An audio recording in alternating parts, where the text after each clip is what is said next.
ഒരു gangster action സിനിമയിൽ വേണ്ടിയിരുന്നതും എന്നാൽ തഗ് ലൈഫിൽ ഇല്ലാതെ പോയതും ഗാങ്സ്റ്റർ വേൾഡിൻ്റെ വിശാലതയിൽ നിറഞ്ഞു നിൽക്കുന്ന ഒരു കഥയാണ്. ഇവിടെ അങ്ങനെ ഒരു ലോകം ഉണ്ടെന്ന് പ്രേക്ഷകന് പ്രതീതി നൽകുന്ന സന്ദർഭങ്ങൾ തീരെയില്ല. ഉള്ളത് തന്നെ സിനിമയുടെ ആകത്തുകയിൽ യാതൊരു പ്രാധാന്യം ഉണ്ടാക്കുന്നുമില്ല. കാലാകാലങ്ങളായി കണ്ടുവരുന്ന ചതിയും വഞ്ചനയും പ്രതികാരവും തന്നെയാണ് തഗ് ലൈഫിൽ പറയുന്നതെങ്കിലും പ്രേക്ഷകനിൽ യാതൊരു വികാരവും ഉണ്ടാക്കുന്നതുമില്ല. സിനിമ തുടങ്ങുമ്പോൾ പ്രേക്ഷകരിൽ ഉണ്ടാക്കുന്ന അധോലോകത്തെക്കുറിച്ചുള്ള വിവരണങ്ങൾ പിന്നീട് അങ്ങോട്ട് പലപ്പോഴും ഒരു ഫാമിലി ഡ്രാമയിലേക്ക് കൂപ്പുകുത്തുന്നതും സിനിമയിൽ വരുന്ന കഥാപാത്രങ്ങൾ പലരും യാതൊരു പ്രാധാന്യവുമില്ലാതെ അവസാനിക്കുന്നതും ബിലോ ആവറേജ് എഴുത്തിൻ്റെ ആഫ്റ്റർ എഫക്റ്റാണ്. എങ്ങോട്ടാണ് കഥ പോകുന്നത് എന്ന് ആർക്കും പിടികിട്ടുന്ന സിനിമ. 2.25 മണിക്കൂർ എന്ന വലിയ സമയം നിങ്ങൾ ഇതിനു മുൻപ് ഒരുപാട് കേട്ടിട്ടുള്ള ഒരു കഥയെ കമൽഹാസനും സിലംബരസനും ചേർന്ന് മികച്ചതാക്കാൻ ശ്രമിക്കുന്നതും അതിൽ പരാജയത്തിൻ്റെ വക്കിൽ നിന്ന് ഏതാണ്ട് രക്ഷപ്പെടുന്നതും തഗ് ലൈഫിൽ കാണാം. ഒറ്റ വാക്കിൽ പറഞ്ഞാൽ ഒരു ശരാശരി ചിത്രം. ഒരു മണിരത്നം സിനിമ എന്ന് പറയാവുന്ന യാതൊരു ലേബലും ഈ സിനിമയിൽ കണ്ടില്ല. കൂടുതൽ ക്ലോസ് ഷോട്ടുകളും മിഡ് ഷോട്ടുകളും.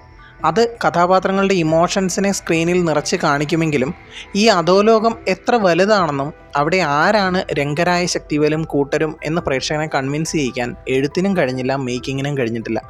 പൂർണ്ണമായും കുറ്റപ്പെടുത്തുന്ന ഒരു മേക്കിംഗ് അല്ല സിനിമയുടേത്. പക്ഷേ പുതുമയൊന്നും തന്നെയില്ല. VFX CGI നന്നായിരുന്നു, പ്രത്യേകിച്ച് ഫ്ലാഷ് ബാക്ക് സീനുകളിൽ. AR റഹ്മാൻ്റെ മ്യൂസിക് പലയിടങ്ങളിലും സന്ദർഭത്തിനനുസരിക്കാതെ പോയതായും തോന്നി. കമൽഹാസൻ സിലംബരസൻ രണ്ടുപേരുടെയും പെർഫോമൻസ് കൊണ്ട് ഒന്നിനൊന്ന് മികച്ചതായി തോന്നി.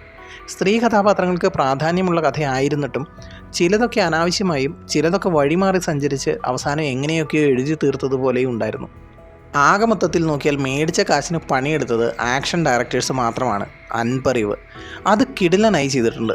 ആകെ സിനിമയിൽ കൊള്ളാമെന്ന് തോന്നിയതും ആസ്വദിച്ച് കണ്ടതും ആക്ഷൻ രംഗങ്ങളാണ്. പക്ഷേ അപ്പോഴും ഡ്യൂപ്പിനെ വെച്ച് ചെയ്തത് മിക്ക ഷോട്ടുകളിലും തിരിച്ചറിയുന്നത് ചെറിയ വിരസത ഉണ്ടാക്കും. ഇന്ത്യൻ 2വിനേക്കാൾ വളരെ നല്ല സിനിമ. തഗ് ലൈഫ് കണ്ടു കഴിയുമ്പോൾ നിങ്ങൾ മണിരത്നത്തിൻ്റെയും കമൽഹാസൻ്റെയും തന്നെ നായകൻ എന്ന സിനിമ മറക്കും എന്ന് ഒരു പ്രൊമോഷൻ ഇവൻറ്റിൽ കമൽഹാസൻ തന്നെ പറഞ്ഞിരുന്നു. എന്തായാലും തഗ് ലൈഫ് എന്നൊരു സിനിമ മണിരത്നവും കമൽഹാസനും ചെയ്തിരുന്നു എന്ന് ആരെങ്കിലും ഓർത്താൽ നന്നായിരിക്കും. കൂടുതൽ സിനിമാ വിശേഷങ്ങളുമായി വീണ്ടും വരാം. Thanks for watching. Bye bye guys.